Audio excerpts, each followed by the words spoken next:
Videoan ko muna pala to. Sige, sige.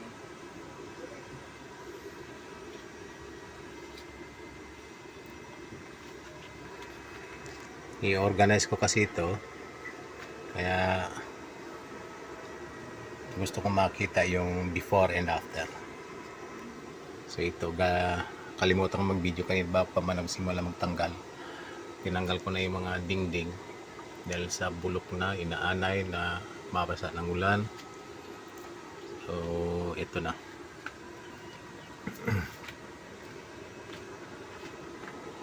Pasadahan natin kasi lilipat ko yung mga yan.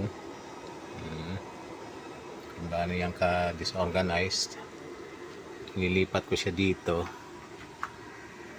Finally magkakaroon na sila ng maganda-gandang lalagyan. And ang inverter ay nag-provide siya ng 27.2. Nag-overcharge siya dahil dito sa mga PWM lang ang ma-charge controllers ko, except itong one solar. Yan, itong kulay yellow. So mag-upgrade ako. Sa tagal-tagal na iniisip kong ano ang pinaka pwede ko lang gawin ay bumili ng dalawa pang ganitong MPPT. Itong one solar.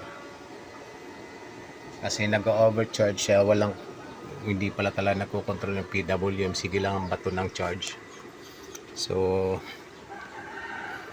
ang inverter ko is 3000 watts lang naman, nag-overcharge kaya namamatay. So hopefully kinakalang gumasos talaga ng mga dalawang mamahaling charge controller. Sana nga ay umayos na siya. Ayan, so maya maya i-video ako siguro ulit pag nalipat ko na to dito para may souvenir naman ng development. Okay, so ito yung medyo natakpan na kasi yung nilipat namin na bubong. Ayan, solar panel yung bubong na yan. Ginawa na namin bubong mismo yung tagpa 550 watts na solar panels, 4 yan. So punta ko na lang siguro sa labas para makita. Okay,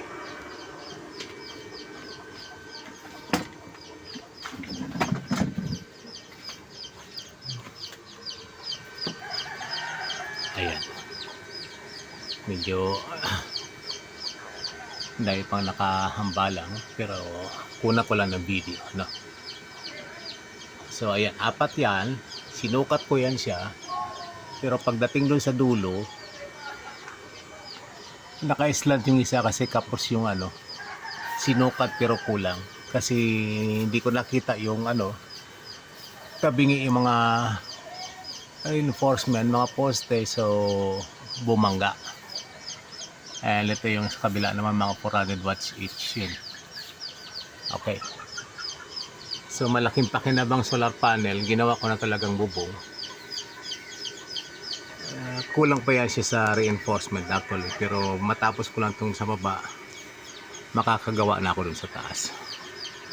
Ayan, so ito na, expose na rin yung baterya, so mas madali ng access nito.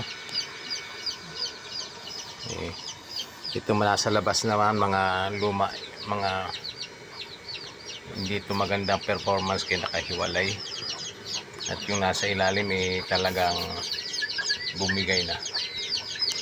Ayan. Again nga pala, itong mga baterya ko is 200 ampere hours each, a total of 14 ito. Kaya lang dalawa ang hindi na ngayon gumagana, so 12 na lang. And then out of 12 meron na rin talagang mukhang bibigay na.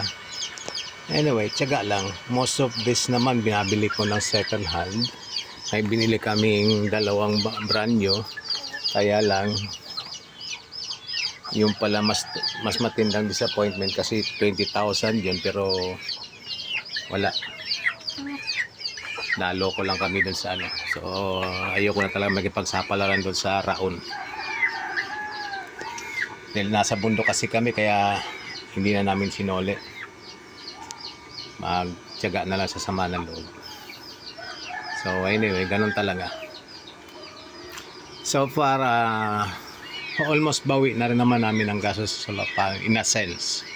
Ano, kumbaga return of investment wise, mukhang okay na rin naman. Kasi ang singilan sa kuryente dito sa amin eh, kung magpapakabit daw ng submeter, which is ang layo-layo na pinanggagalingan, 35 pesos daw per kilowatts. Imagine 35 pesos per kilowatts. Kung dati sa Pasig ang consumption namin is 3,000 pesos a month. So ibig sabihin, kung i-multiply ko by at least times 3 na lang, ibig sabihin kumukonsumo kami dito ng 9,000 a month kung sa 30 pesos. So assume natin na 10,000 a month ang equivalent ng consumption namin sa kuryente. Aba, nakaka-mahigit 1 year na kami. So kung 10,000 naman sa 12 months, ilan na? 120,000. So ganun. Eh may konti din naman ng mga income dito kasi mga pa-charge ng cellphone, pa-charge ng battery, nakakapagbenta kami ng yelo, ganun. And ano pa ko yun, may siyempre may ano na kami na sa wifi 24 hours, may mga ganun. Kaya very it's worth it na gumastos kami dito. So anyway, ito lang. Ayan na nga. Ayan na nga. Dahil sa biglang tumaas yung biglang umano na long, wait lang. Biglang lumakas yung araw, ang hina ng araw kanina, biglang lumakas ang araw, ito na, nag-trip na yung yung inverter. Ayan, 30, patayin ko na to talaga. Meron yan 30 volts na. So nag-trip na siya. Ang ginagawa ko, manual na lang talaga na ino-off ko itong mga to. Yung matataas ang bigay para bumaba lang yung And obligadong bunutin yung yung freezer tsaka ref. Pinibunot ni Mrs. para may on-call yung inverter. Yung pala isang nabang-abangan kung gusto kong i-update. Ito nga. So pag bumili na ako ng pag nakabil na kami ng MPPT, sana nga hindi na magana. Hindi na mangyayari itong ganito. Okay, so paki-on mo nga, Mrs. Ayan. So maya mag-retrip na yun ulit kasi dahil nga sa ma-stabilize ulit yung freezer saka ayan na nga. So anyway, ayun, ang dami ko actually ng inverters. Itong pinaka namin na inverter is 3,000 watts pero kulang pa rin dahil sa hindi pa kasing ganda setup siguro. But anyway, yan na lang muna. Mala ko kaysa mag-upgrade ng inverter, ito na lang muna mga charge controller ang i-upgrade ko. And since ang dami ko namang inverter doon, 12 volts yung siguro gagamitin ko, yung Snuddy especially. Okay, ayun. At i-upgrade ko ulit mamaya ang or next video siguro yung pag mas malinis-linis na. Okay, thank you. Okay, so ito na yung setup na update nung kanina na ginawa. Natanggal na yung dito kasi yung dingding. So ito temporary lang ito. Kaya nagsalimbayan. Anyway, bibili ako ng railings ng circuit breaker. So naka yan dito siguro o dito sa bali dalawa siguro side. Itong mga to tatanggalin dito. Mapapalitan to ng itong dalawang ito. Tapos ito naman na mga ito, ang ipapalit ko diyan ay one solar.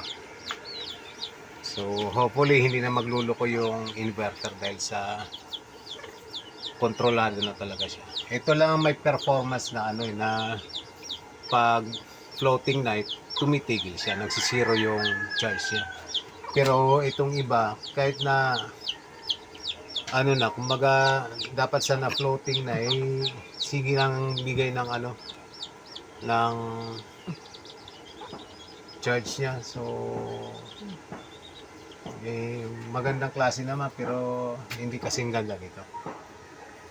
So yun lang. Salamat naman at pwede na ituloy yung gagawin namin na kasi nakatiwangwang to na nakabukas pag umulan.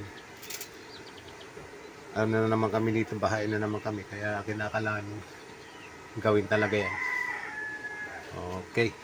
O kaya kinakailangan, para magawa yun, kinakailangan gawin to kasi nakaharang dito. Okay, that's it. Update ko ito ulit pag nagawa na. Salamat.